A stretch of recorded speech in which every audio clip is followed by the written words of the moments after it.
Շաբաթներ առաջ, մի շաբաթ երևի կլինի, ես երազ տեսա երազիս մեջ,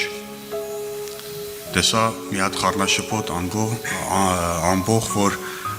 քաոսային տեսկացել շարժումներ էին անում։ Մոտեցա, որ հարցնեմ ինչ է կատարվում, ինչ է եղել, ասեցին հեսա հրեշտակը տիրոջ փողը փչելու է ու Տերը հայտնվելու է։ Դե ասում գլուխներդ բարձրացրեք գրել։ Մի ձայն լսեցի շատ պարզ ու հստակ, նրանք պատրաստ չեն։ Դե ասում եմ պատրաստ չեք, հիմա զղջացեք,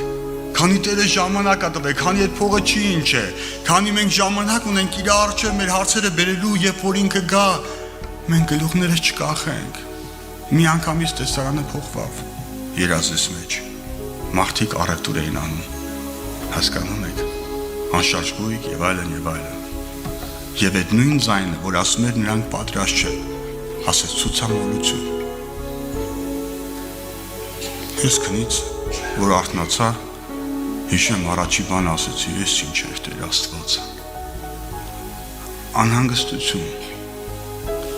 Այնպիսի տպավորություն էր, որ երբեք էլ չէին սպասում Տիրոջ երկրորդ գալստյանը։ Այնպիսի տպավորություն էր, որ իրանց համար միևնույնն է։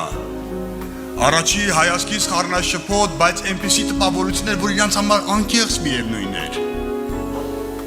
Այդ անտարբերության աստիճանը։